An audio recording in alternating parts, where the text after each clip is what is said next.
Hello everybody, welcome back.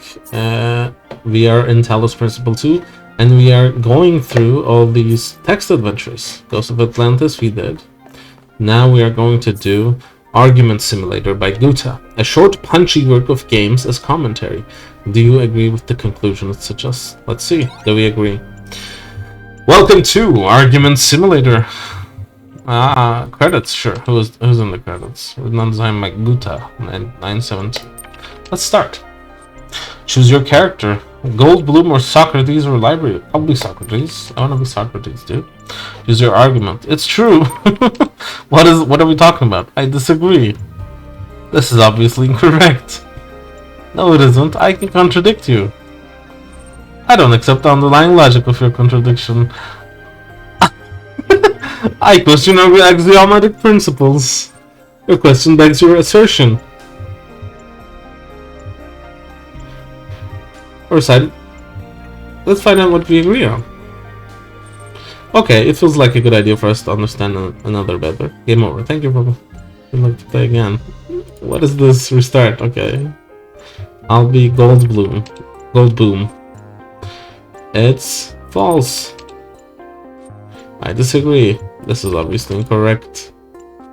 No, it isn't. I can contradict you. I question your epistemology. The question, the foundations of your thinking are incorrect. That's the opposite of truth, the truth. You're wrong. No, you are. I can contradict you.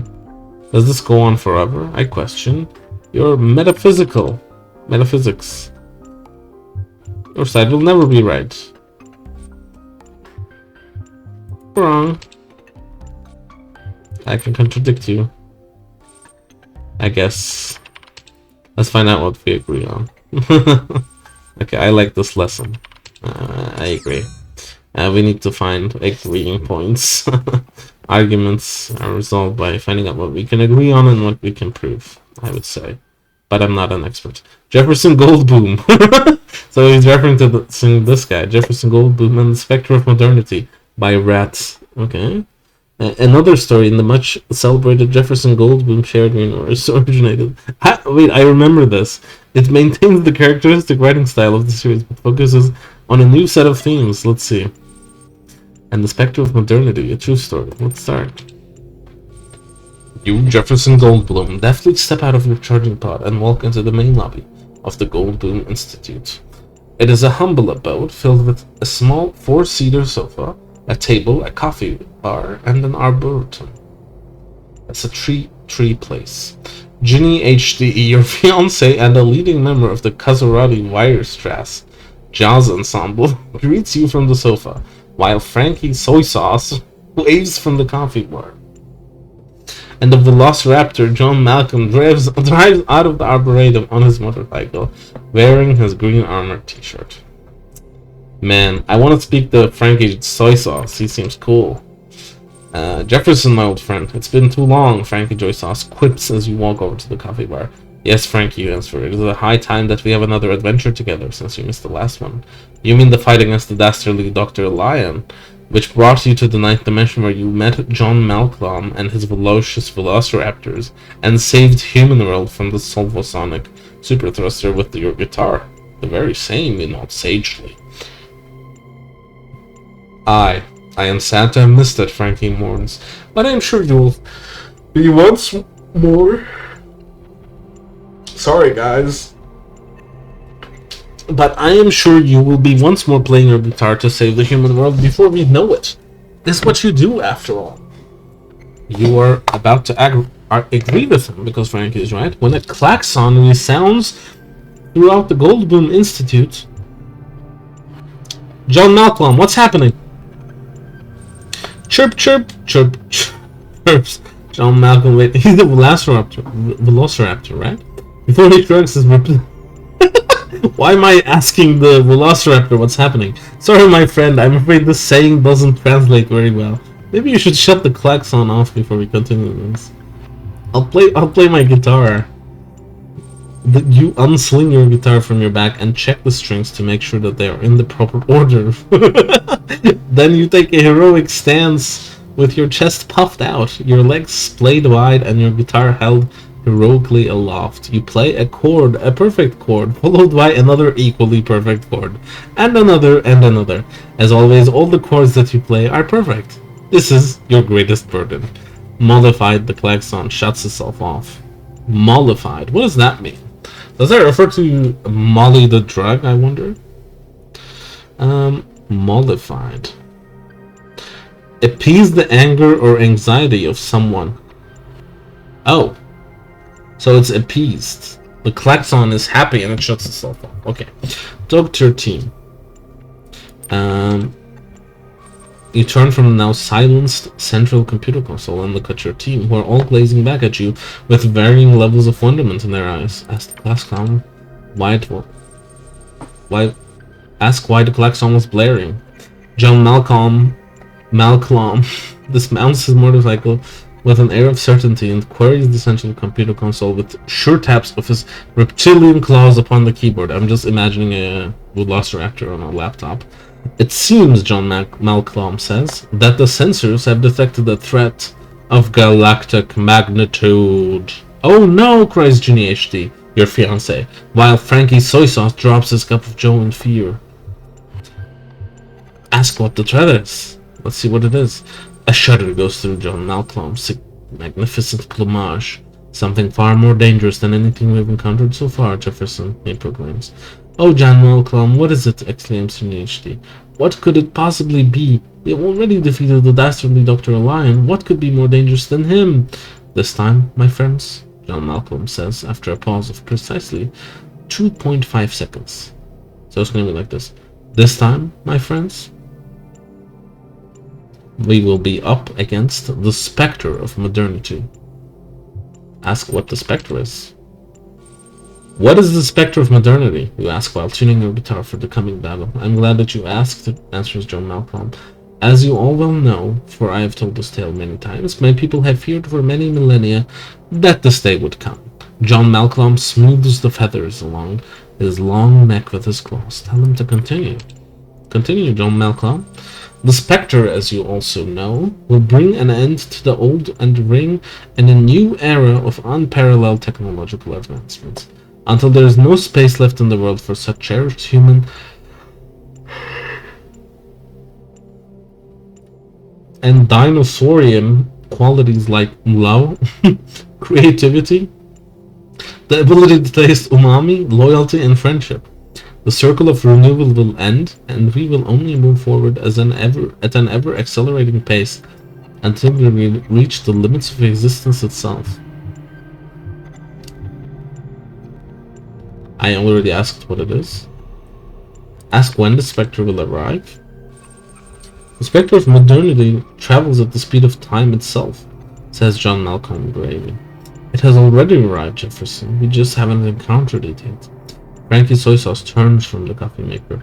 A fresh cup of battery acid plushed carefully in his human fingers. Why is he holding battery acid? We must do something, Jefferson. I do not care for umami, but if the spectre takes away my ability to taste coffee, I do not know whatever I will do. But why do you have a fresh cup of battery acid? Reassure him. All tastes are precious to us, Frankie, you say. Sweet, salty, sour, bitter, and yes, also umami. We shan't shudder at any of them, for they are what renders us human. Take action. Friends, humans, dinosaurians, countrymen, possessed by a sudden urge to act, you jump up on the coffee maker. Much to Frankie Soy Sauce's dismay, we cannot let this threat to our very way of life go unanswered. No, we must stand against the spectre and not yield until we are victorious. Will you stand with me? Wait for the response. Let's do it. Let's wait. Yes, my darling. Anything for human world, cries Jenny HD. Friend, you know that I will stand by you until the bitter end, adds John Malcolm solemnly. For coffee, shouts Frankie Soy Sauce, and for love. But, asks Jenny HD after shouting and swearing of fealty is done, how will we prevail? The spectre of modernity is too powerful for you to fight on your own. Of course she is right, as she usually is. Take Jenny HD with you. Did I accidentally pick this one? Did I accidentally pick answers? What's happening? Take...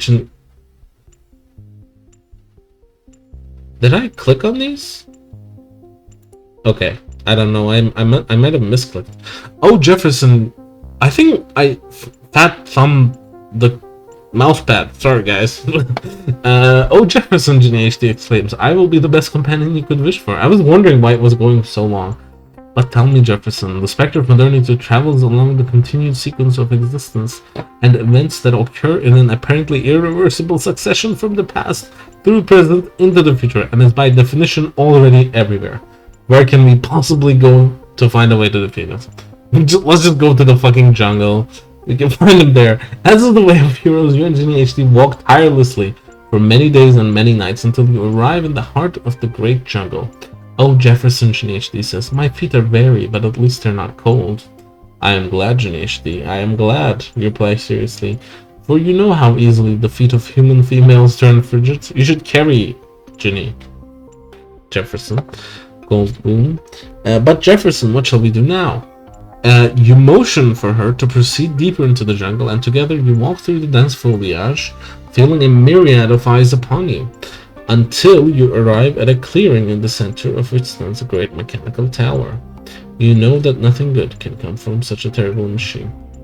A clock tower? Okay. Approach the tower. Maybe they know clock towers from movies and stuff.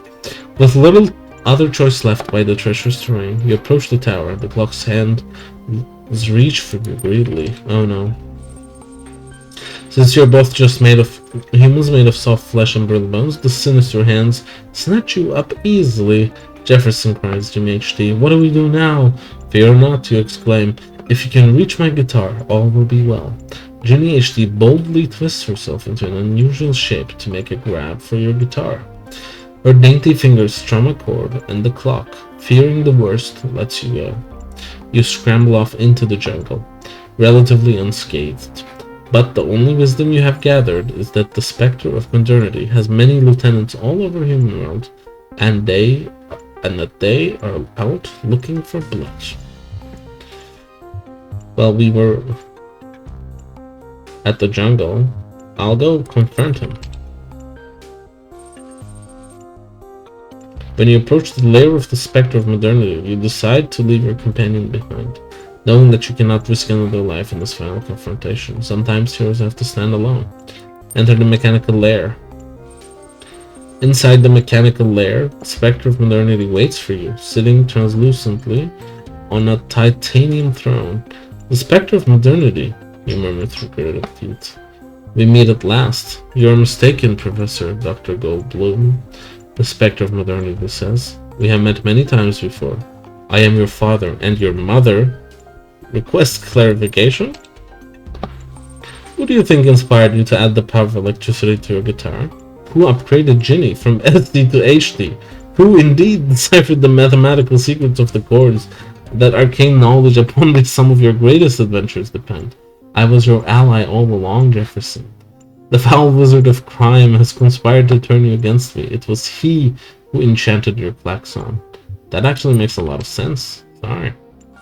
No biggie, says the specter. Now let us defeat the wizard of crime together.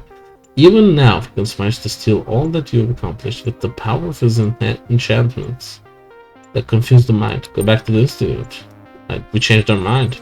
You rush back to the Goldblum Institute, where you find the wizard of crime taking advantage of the absence of your heroic friends, out seeking other ways to stop the specter of modernity. To rifle through your belongings, he is surprised to see you. I see my scheme has failed. Curses! Were it not for that scheming specter, I would have stolen all your wealth and added it to my ever-growing hoard.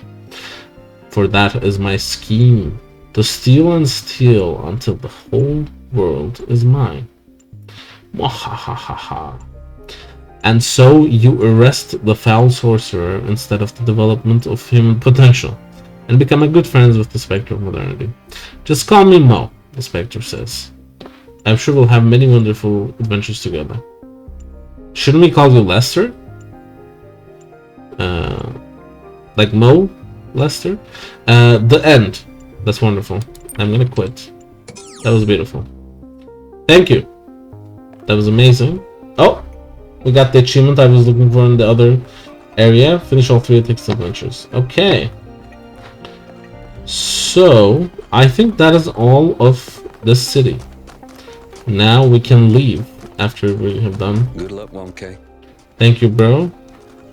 We did our reading. I think I'm gonna go back up. We must listen to the wisdom of the ancient writers, or we will fail the Founder's trial. The megastructure must be rejected. What does that even mean, bro?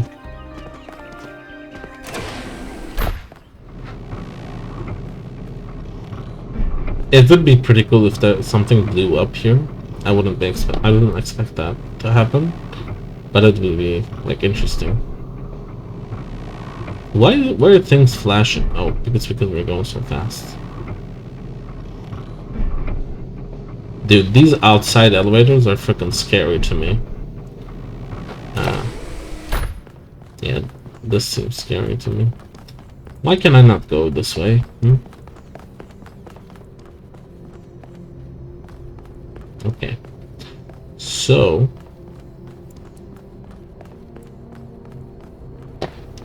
"1K, could you join us for a quick debrief?"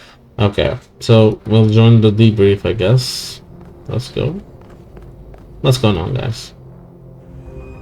Attending today are advisors from engineering, the archive scholars, and Helga. Oh. Yes, don't mind me. I'm just an admirer of governmental transparency. Yes, well, while the mayor is briefed by Alcatraz, he's asked us to review recent events. Byron's loss has unsettled us all. It may be too dangerous to allow this expedition to continue. No way, dude. We gotta go through. It might not be safe. Frankly, it's too dangerous. We should leave that island well alone.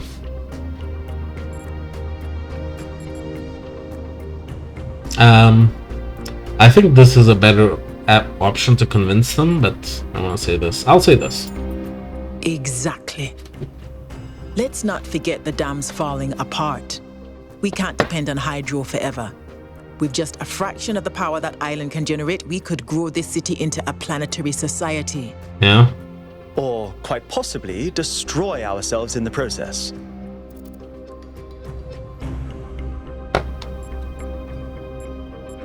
We should trust ourselves to make good of this opportunity. Wise words from one so young.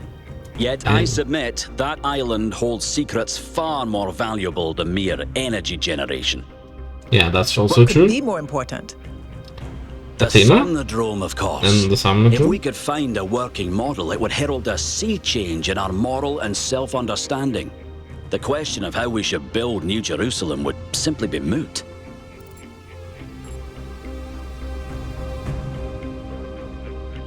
I want some clarification.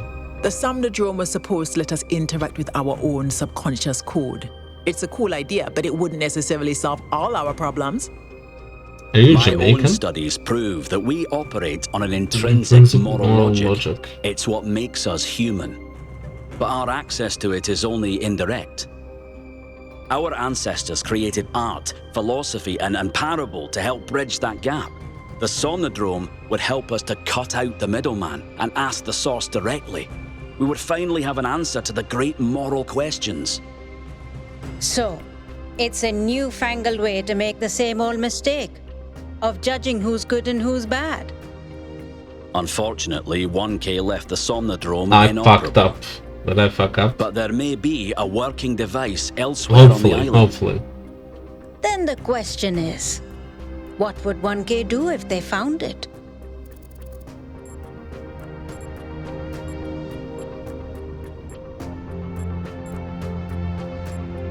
I would let the scholars investigate. Yes, our wisdom will be essential in unraveling its secrets. You're not the only people who can read a line of code, Rand.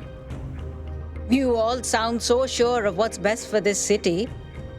Do you ever think you might be so busy changing the world for the better, you'll forget how to see that it's perfect already? So clearly there are different perspectives in the room. The only way we are going to move forward is if the team gets back out there. That's true. Okay. I believe Alcatraz is waiting for you at the VTOL. We'll be keeping an eye on your stream from here. Okay. Does anybody want to come? No? Guys. I want to speak to you. Hello? What can I do for you, 1K? Oh, you're the mayor. Okay. We have to rescue Byron, dude. I agree. We can't just leave one of our most important citizens in that death trap. What do you think about the technologies we've discovered? They all sound very promising, of course. Apparently, it's possible to just magic things into existence now. But what is the cost, 1K? The energy. There's always a cost. Sure, I guess it's energy? I don't It's know. always a pleasure to speak to a citizen. Okay, bro. Get out. Let's go. Let's go. What did the mayor say? I convinced him that we need to keep going until we found Byron. Did he want us to leave him behind? Why are you sitting behind me, bro? He's just concerned for our safety. I'll he's sit right next to to be. me. But we're going back anyway. Let's go back. Let's sleep. Okay. We're dreaming again. It's hello, Great Elohim. trials lie ahead of you, my child, but your choices will determine the future. That's true. My choices will determine the future. Are you receiving? Yep. Where are we? Welcome back to the mysterious island, everyone. Hello, How's the Melville. situation? Whatever Byron did seems to have sent the whole system into some kind of lockdown. I can't access any of the terminals, although I suspect 1K still could. Why Why? would that be the case? Exactly. When 1K why? connected to the data stream, the system assigned him a user profile. The rest of us are locked out, Oh, which means shit. I'll need your help, 1K, because a lot of stuff doesn't seem to be working. Okay. Check it out and see what you can fix. But please remember, what matters most is finding Byron. Dude, that's so cool. Oh, you came next to me. Okay, no.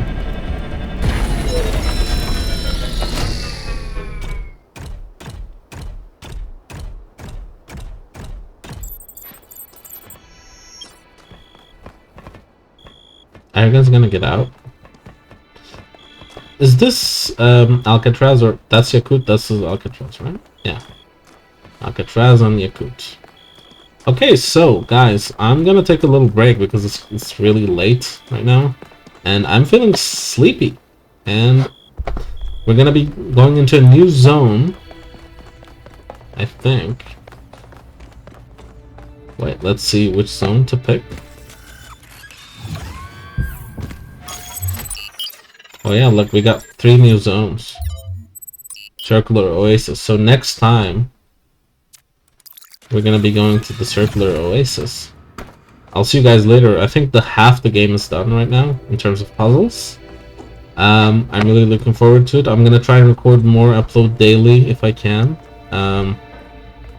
This is like my first series, and I know I haven't been consistent, but I actually won't say that. I'm having fun. It's a fun game. I love the puzzles. I love the philosophy, the thinking. It gets me thinking, and I think that's a good game. I feel like recently, before I go, I'm just gonna say one thing. I feel like I've become stagnant in my own worldview. Sometimes, I don't know if this has happened to you. I just turned 26. And I feel like I am so confident in my moral choices sometimes that it feels like I've become stagnant. It feels like sometimes I'm like reluctant to take something, even from this game, you know? Even when I read books, because I am so confident and in my own belief and dismissive of others, I think I miss some things that I could take from the world. And I think that's something I need to work on. That's what this game made me realize, because I have been passive. I know what my ideas of the world are at my age, luckily. And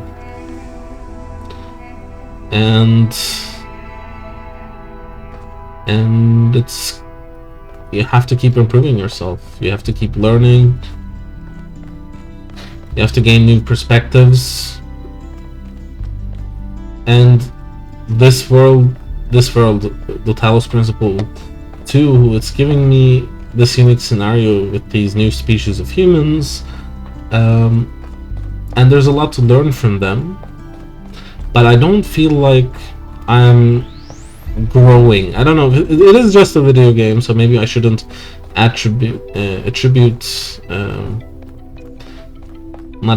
but maybe I shouldn't expect to be growing from it. But still, it feels like in all aspects of my life, in all venues of my life, I have become stagnant. And I don't know, I've been thinking about that recently, and guys, don't be like me. There's a lot to learn. Even if you are 100% confident that you are comfortable and happy with your moral views, it's good to hear others out and to try and improve. Okay, I'll be going now. This was fun. See you guys. Bye. I'll see you guys in the Oasis.